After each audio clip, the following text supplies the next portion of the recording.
Hi guys, welcome to medical nerds. आज का हमारा टॉपिक है congestive heart failure. Congestive heart failure ये इसमें क्या होता है, 3 टाइप के होता है। लेफ़्ट हार्ट फेलियर हो सकता है, राइट हार्ट फेलियर हो सकता है, और एक डिफरेंट कंडीशन है where high output heart failure होता है। हम 3 डिस्कस करेंगे, उसके पैथोफिजियोलॉजी देखेंगे, उसका कॉम्प्लिकेशंस देखेंगे, कैसे डायग्नोस करेंगे देखेंगे, और ट्रीटमेंट का क्या होगा वो देख लेंगे। पहले स्टार्ट करते हैं left heart failure. Left heart failure ये ही मोस्ट कॉमन होता है, और उसके बाद राइट हार्ट फेलियर आता है, और बहुत रेयर कंडीशंस में हाई आउटपुट हार्ट फेलियर हो सकता है। और अभी जो हो रहा है अभी जो डिस्कस करना है वो लेफ़्ट हार्ट फेलियर है। लेफ़्ट हार्ट फेलियर में 2 तरीक़ा का हार्ट फेलियर होता है, एक सिस्टोलिक हार्ट फेलियर होता है, एक डायस्टोलिक हार्ट फेलियर होता है। पहले देखते हैं सिस्टोलिक हार्ट फेलियर। इसमें क्या होता है कि ये जो कॉन्ट्रैक्टिलिटी होगा ना वेंट्रिकल्स का, वो रिड्यूस हो जाता है। लेफ़्ट वेंट्रिकुलर मायोकार्डियम का कॉन्ट्रैक्टिलिटी जो होता है वो रिड्यूस हो जाता है। वो रिड्यूस होने का कारण कॉजेज़ क्या है? एमआई हो सकता है, एमआई की वजह से फाइब्रोसिस हो सकता है, उसके वजह से कॉन्ट्रैक्ट नहीं हो पा रहा है, या तो कार्डियोमायोपैथी हो सकता है, और या तो मायोकार्डाइटिस हो सकता है। क्या है? Inflammation of the myocardium. और कार्डियोमायोपैथी हमने ऑलरेडी डिस्कस कर चुका है क्या होता है। और क्या होता है मतलब कॉन्ट्रैक्टाइलिटी होता है। कॉन्ट्रैक्टाइलिटी किस वजह से होता है, क्या कॉजेज़ देखा। अब क्या होता है, पैथोफिजियोलॉजी देखते हैं। ये कॉन्ट्रैक्टाइलिटी ना होने के कारण से ब्लड को पंप नहीं कर पाते हैं वेंट्रिकल्स। जब ब्लड को पंप नहीं कर पाते हैं ना, तो लेफ़्ट वेंट्रिकुलर का एजेक्शन फ्रैक्शन, लाइक पंप करने का एजेक्शन फ्रैक्शन जो भी है वो कम हो जाएगा। इसलिए इसको बोलता है heart failure with reduced ejection fraction. इसको जब रिड्यूस्ड हम कंसिडर कर सकते हैं, तब एजेक्शन फ्रैक्चर लेस देन 40% होता है, तभी हम बोल सकते हैं कि ये रिड्यूस्ड एजेक्शन फ्रैक्चर। और ये ब्लड पंप नहीं कर पा रहे और लेफ़्ट वेंट्रिकुलर एजेक्शन फ्रैक्शन कम हो गया। इसका मतलब क्या है, कार्डियक आउटपुट भी कम हो गया। उसकी वजह से क्या क्या होता है वो हम डिस्कस करते हैं।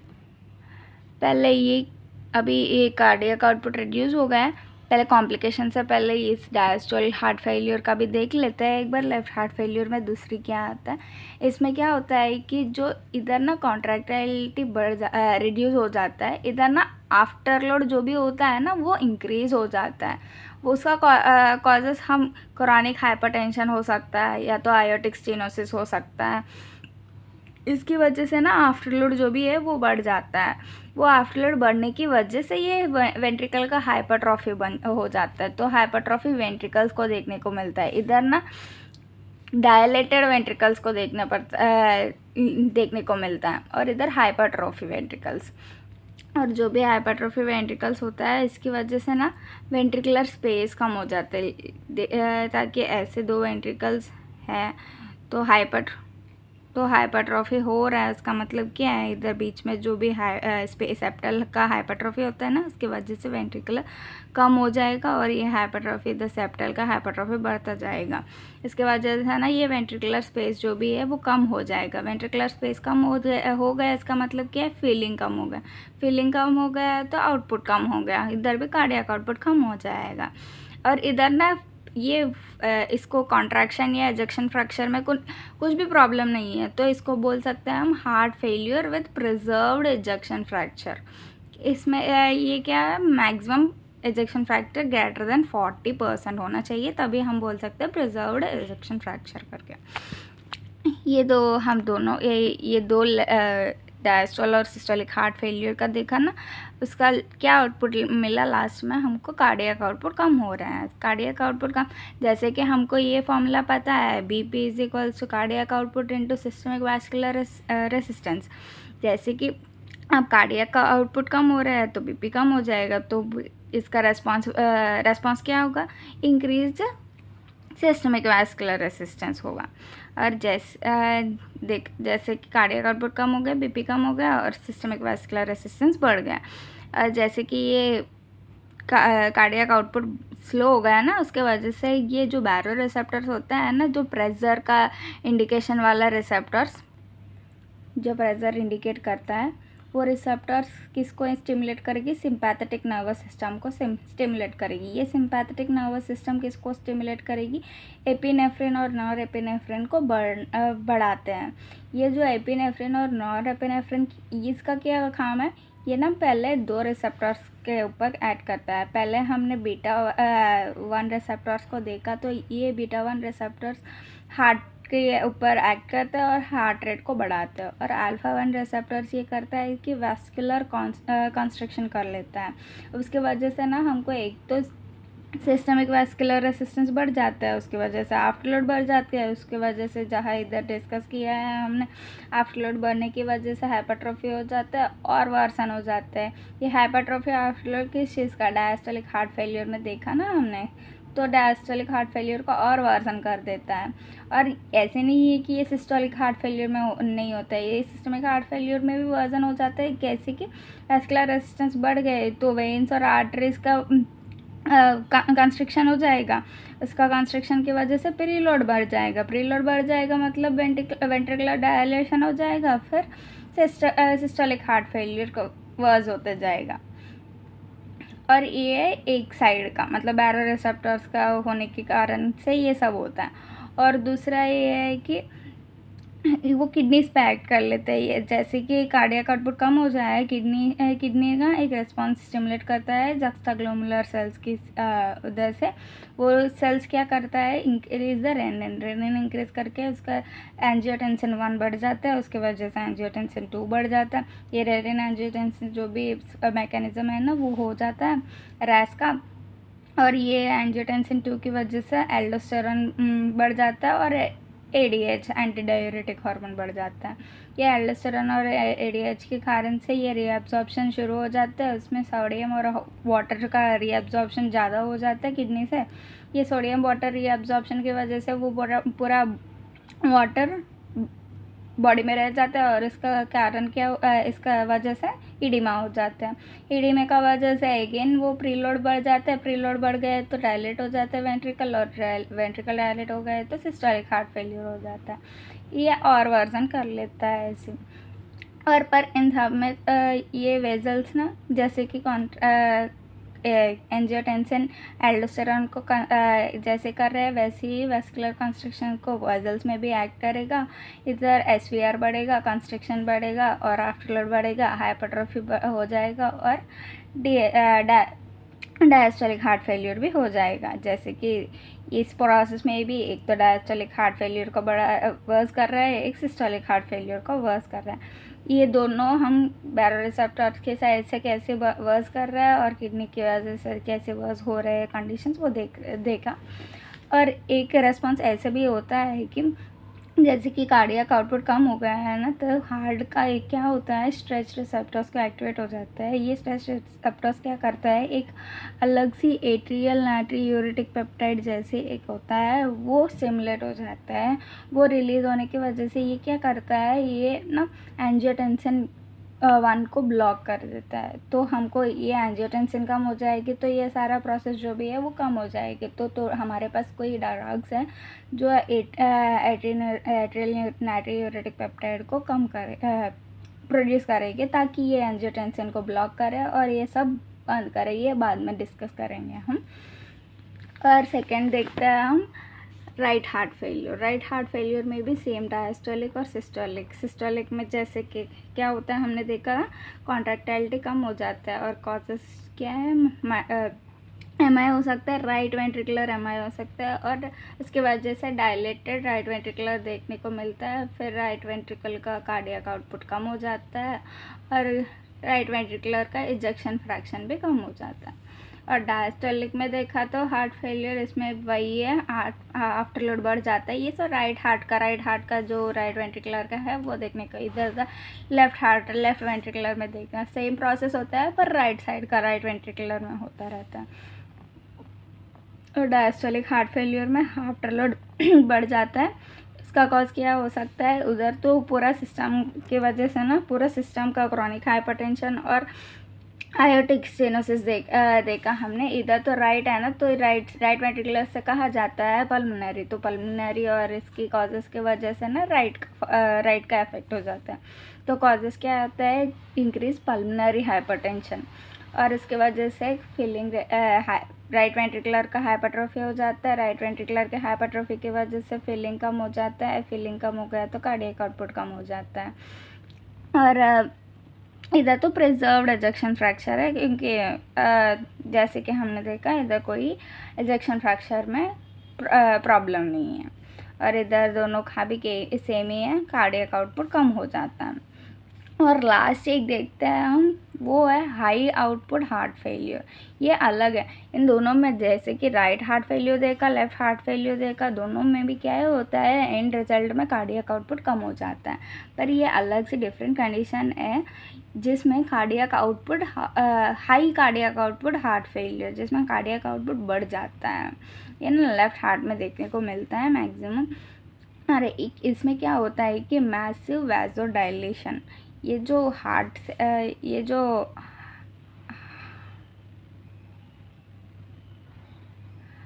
हार्ट से हमको कनेक्ट करके ना जो भी सिस्टम में आता है वेजल्स, और जो भी सिस्टम से आता है और सिस्टम में जाता है ना, ये वेजल्स जो भी है सिस्टमिक सर्कुलेशन का वेजल्स, ये डायलेट हो जाता है। बहुत मैसिव डायलेशन देखने को मिलता है, मैसिव वैसो डायलेशन ये होता है। नॉर्मल सिस्टमिक सर्कुलेशन का जो भी वेजल्स है बहुत डायलेट हो जाता है।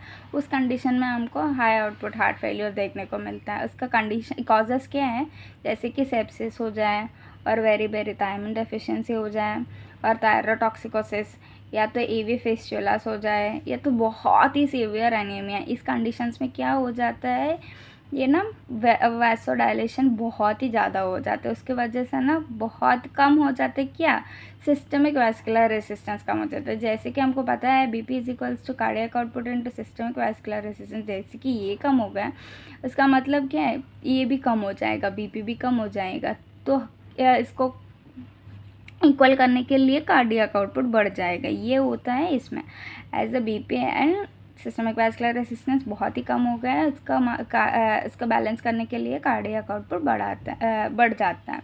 ये क्या होता है, इसमें क्या होता है कि बीपी कम हो गया है तो सिंपैथेटिक नर्वस सिस्टम को एक्टिवेट हो जाता है। ये सिंपैथेटिक नर्वस सिस्टम हार्ट को बोलता है, हार्ट को स्टिमुलेट करता है। हार्ट को स्टिमुलेट कर रहा है मतलब हार्ट में कहाँ कहाँ स्टिमुलेट होता है, ये जो एसिया node, AV node, bundle branch, Purkinje fibres जो भी होता है ना, इसमें स्टिमुलेट हो जाता है। वो स्टिमुलेट होने की वजह से बहुत ही फास्ट हार्ट बीट करने लगता है, हार्ट रेट बहुत बढ़ जाता है। हार्ट रेट बहुत बढ़ने की वजह से स्ट्रोक वॉल्यूम बढ़ जाता है।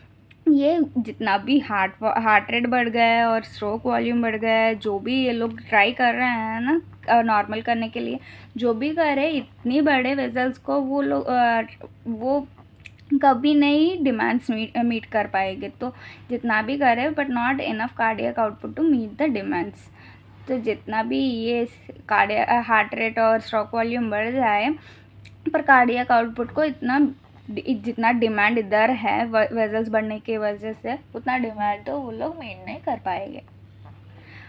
नेक्स्ट देखते हैं कॉम्प्लिकेशंस पहले देखते हैं कि ये लेफ़्ट हार्ट फेलियर का कॉम्प्लिकेशंस देखते हैं। लेफ़्ट हार्ट फेलियर का क्या कॉम्प्लिकेशंस है, पहले जो भी होता है, ये कार्डियक आउटपुट कम हो गया और ये डायलेटेड वेंट्रिकल्स हो गए, हाइपरट्रोफिक वेंट्रिकल्स हो गए, जो भी हो जाएगा ना, ये वेंट्रिकल्स से एक तो बाहर नहीं निकलेगा, या तो इधर ही रह जाएगा। अगर डायलेट हो गया तो ये इधर सिस्टोलिक में कंस्ट्रक्ट नहीं हो रहा है, तो इधर ही रह गई है, और इधर तो बहुत ही कम हो गया है, तो वेंट्रिकल फीलिंग ही नहीं हो रहा है। तो जो भी हो कंडीशन इधर इकट्ठा हो जाएगा, तो इससे वेंट्रिकुलर प्रेशर बढ़ जाएगा, उसके वजह से एट्रियल प्रेशर बढ़ जाएगा। इसके वजह से एट्रियल को कहाँ से आता है, पल्मोनरी से, पल्मोनरी वेंस का वेज प्रेशर बढ़ जाएगा, फिर पल्मोनरी प्रेशर बढ़ जाएगा। फिर क्या होता है, पल्मोनरी इडिमा हो जाता है। पल्मोनरी इडिमा की वजह से हमको डिस्निया देखने को मिलता है। और डिस्निया भी कितने टाइप्स का होता है, डिस्निया भी 2 टाइप का होता है। पैरोक्सिस्मल नॉक्टर्नल डिस्निया और ऑर्थोपनिया, ये दो कंडीशंस है वो हो जाता है। पैरोक्सिस्मल नॉक्टर्नल डिस्निया मतलब जब ये इंसान सोते हैं ना, सोने के टाइम में ये पूरा पानी इधर नीचे रह जाता है तो सांस लेने में कम दिक्कत हो जाता है। और ये सिटिंग और स्लीपिंग पोजीशन में और ये सिटिंग पोजीशन में, इन दोनों की कंडीशंस देखने को मिलते हैं हमको पल्मोनरी एडिमा की वजह से। और दूसरा ये होता है कि जैसे कि पल्मोनरी एडिमा हो गया और वो एक्यूट कंडीशन में हो गया, मतलब एक्यूट हार्ट फेलियर केसेस में क्या होता है, ये ना कॉम्पनसेशन और एडाप्टेशन के लिए कुछ हुआ नहीं तो ये एडिमा जो है वो सीवियर हो जाता है।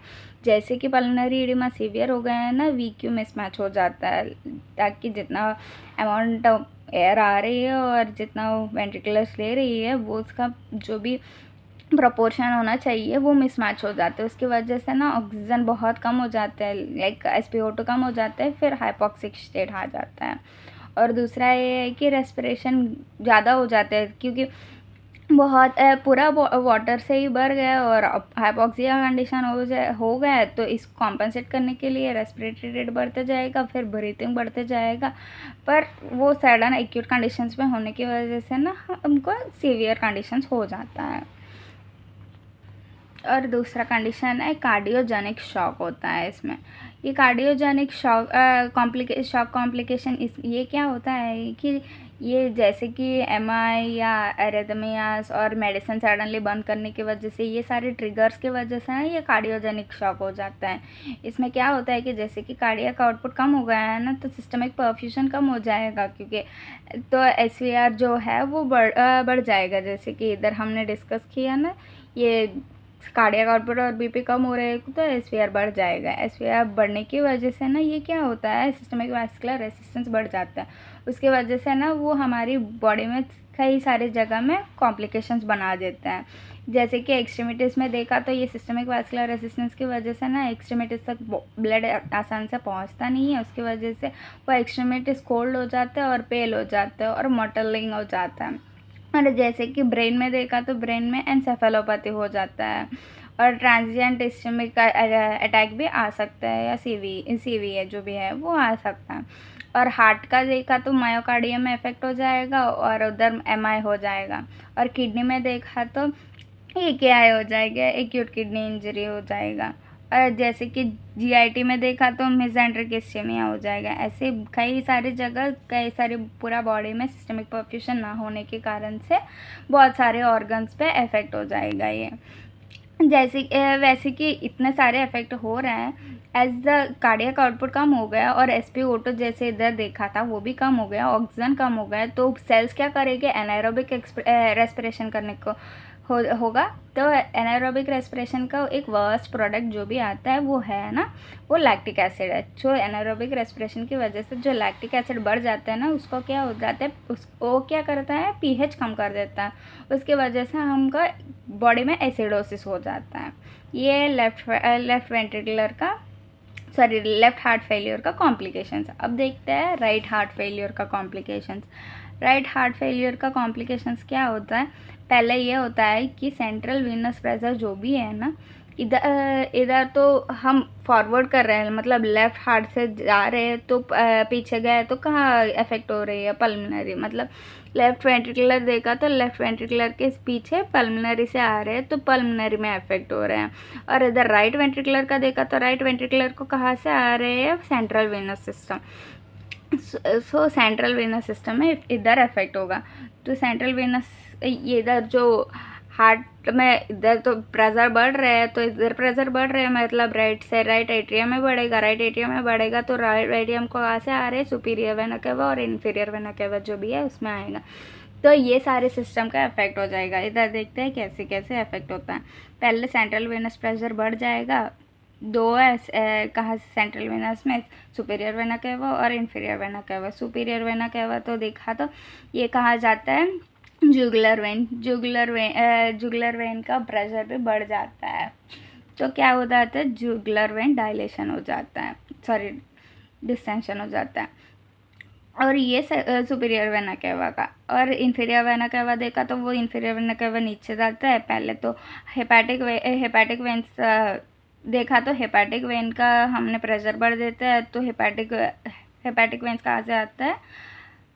लिवर से। लिवर का कंजेशन हो जाता है, हेपेटिक कंजेशन हो जाता है, फिर ये हेपेटिक कंजेशन की वजह से लिवर फेलियर हो जाते हैं, मेनली सिरोसिस की जैसे हो जाता है। और दूसरा देखते हैं ये पोर्टल वेन का। पोर्टल वेन का भी क्या करता है? पोर्टल वेन का भी हमको जो भी प्रेशर है, ये सेंट्रल वेनस प्रेशर बढ़ने की वजह से वो पोर्टल वेनस प्रेशर भी बढ़ जाएगा। पोर्टल प्रेशर बढ़ जाएगा तो क्या हो जाएगा?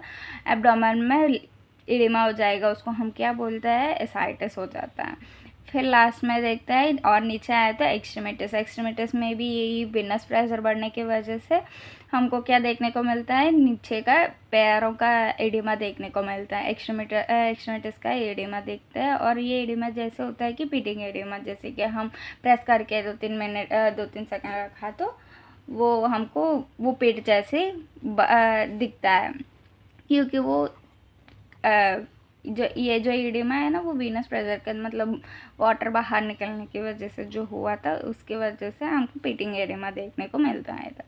और बहुत ही रेयर कंडीशन में देखने को मिलता है। नॉर्मली तो यही होता है, सेंट्रल वेनस प्रेशर की वजह से ये जो हो रहा है इधर वो देखने को मिलता है। पर बहुत ही रेयर कंडीशन में हमको इधर भी कार्डियोजेनिक शॉक देखने को मिलता है, बहुत समटाइम्स या बहुत रेयर कंडीशंस में।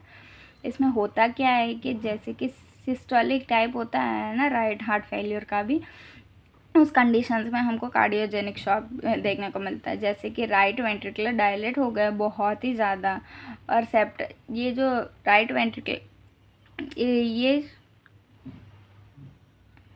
ये ना कंस्ट्रक्शन की वजह से ना, ये राइट वेंट्रिकुलर जो भी है वो बहुत डायलेट हो जाते हैं। जितना ये बहुत इतना डायलेट हो गए कि ये जो बीच में सेप्टम जो है वो शिफ्ट होके इधर लेफ्ट वेंट्रिकुलर को इधर रख देता है। तो इतना ये बहुत ऐसे होके लेफ्ट वेंट्रिकुलर को बहुत कम स्पेस देता है। तो जैसे कि राइट वेंट्रिकुलर डायलेट हो जाता है बहुत ज़्यादा, ये सेप्टम ना शिफ्ट हो जाता है राइट से लेफ़्ट, और लेफ़्ट वेंट्रिकुलर को बहुत कम कर देता है। और इसके वजह से लेफ़्ट वेंट्रिकुलर का फीलिंग कम हो जाएगा। जैसे कि लेफ़्ट वेंट्रिकुलर का फीलिंग कम हो गया है तो क्या होता है, हमें तो पता ही है, ये कार्डियोजेनिक शॉक हो जाता है। और उसमें क्या होता है, और इसमें क्या देखने को मिलता है? Separately right ventricular MI. इधर तो लेफ्ट वेंट्रिकुलर का एमआई देखने को मिला, पर इधर तो मेनली राइट वेंट्रिकुलर का एमआई देखने को मिलता है। जैसे कि हमने अभी तक पैथोफिजियोलॉजी कॉम्प्लिकेशंस जो भी होता है वो देख लिया। अब डायग्नोसिस कैसे करते हैं वो देखते हैं। डायग्नोसिस में पहले आता है चेस्ट एक्सरे। चेस्ट एक्सरे में हमें क्या क्या देखने को मिलता है? पहले तो कार्डियोमेगाली देखने को मिलता है, वो डायलेशन की वजह से और हाइपरट्रॉफी की वजह से। और दूसरा है प्लूरल एफ्यूजन और पल्मोनरी एडिमा, और कैलस बी लाइन्स देखने को मिलता है।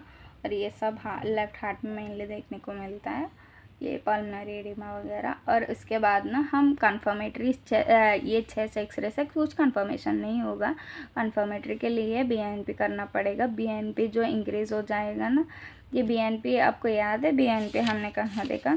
ये बीएनपी ये है जो एट्रियल नाइट्रिक का पेप्टाइड जो भी है वो बढ़ जाता है ना, हमने डिस्कस किया ना, वो देखता है उसका अमाउंट बढ़ गया है तो हम बोल सकते हैं हाँ हार्ट फेलियर है।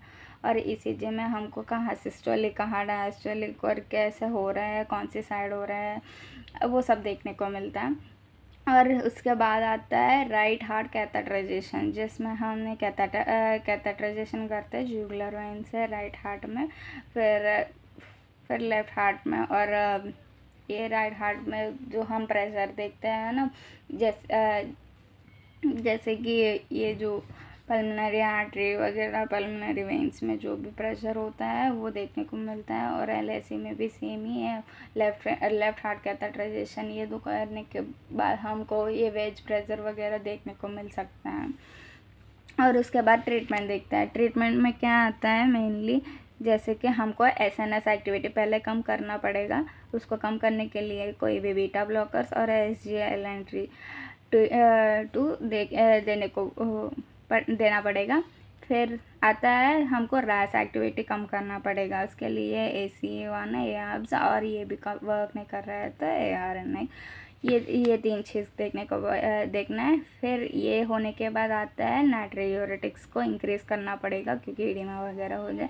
इसके बाद इसके लिए हम लूप डायोरेटिक्स और थायज़ाइड डायोरेटिक्स यूज़ करते हैं। उसके बाद आता है हमको वेंट्रिकुलर सिंक्रोनी करना पड़ता है। ये वेंट्रिकुलर सिंक्रोनी इंक्रीज़ करने के लिए ना कार्डियक रीसिंक्रोनाइजेशन थेरेपी करना पड़ता है।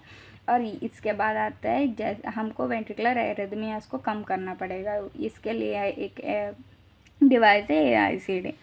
और ये होने के बाद आता है लेफ़्ट वेंट्रिकुलर असिस्ट डिवाइस। ये लेफ़्ट वेंट्रिकुलर असिस्ट डिवाइस एक डिवाइस होता है जो लेफ़्ट वेंट्रिकुलर को कनेक्ट करता है, जिसको हम मतलब पूरा लेफ़्ट वेंट्रिकुलर की जो भी एक्टिविटी है ना, उसको ये सपोर्ट करने के लिए एक ये असिस्ट डिवाइस है, वो पूरा लेफ़्ट वेंट्रिकुलर की एक्टिविटी देखती है। और उसके बाद आता है इंक्रीज सिस्टमिक परफ्यूजन। ये जो सिस्टमिक परफ्यूजन है उसको इंक्रीज़ करना पड़ेगा ना हमको, तभी तो कम होगा ये सब। तो इसके लिए आइनोट्रोप्स देना पड़ेगा। पहले 2 है वो डोब्यूटामाइन और मेलरिनन, ये दोनों ये इमरजेंसी कंडीशंस में यूज़ करते हैं। और ये दोनों तो हॉस्पिटल में ही हमको देने को मिलता है, पर OPD सजेस्ट करना है तो हमको मतलब ट्रीटमेंट के बाद हमको कंटिन्यू करना है तो तब आता है डेक्सोगन। डाइगोक्सिन देने के हम तो ये डाइगोक्सिन हम OPD पेशेंट्स में बाहर दे सकते हैं, पर ये दोनों ओनली हॉस्पिटल में यूज़ कर सकता है, ये प्रिस्क्रिप्शन वाला नहीं है। और ये सिस्टमिक परफ्यूजन हुआ नहीं तो मतलब ये आइनोट्रोप्स देने के बाद भी नहीं बढ़ा तो हम ये कर सकता है intra aortic balloon pump therapy. इसमें ना एक आयोटिक के अंदर एक बैलून जैसा भेजता है, फिर उसको डायलेट करता है। उसकी वजह से ना जो सिस्टम वेजल्स जो है वो बढ़ता है, फिर हमको इजी फ्लो देखने को मिलता है। फिर जैसे इजी फ्लो हो जाता है सिस्टमिक परफ्यूजन ज़्यादा हो जाता है। फिर आता है एक्स्ट्रा कॉर्पोरियल मेम्ब्रेन ऑक्सीजनेशन। इसमें क्या होता है कि जैसे कि वेन होता है ना, उस कैथेटराइजेशन करके एक पंप वेन इधर हार्ट से देखा तो जैसे कि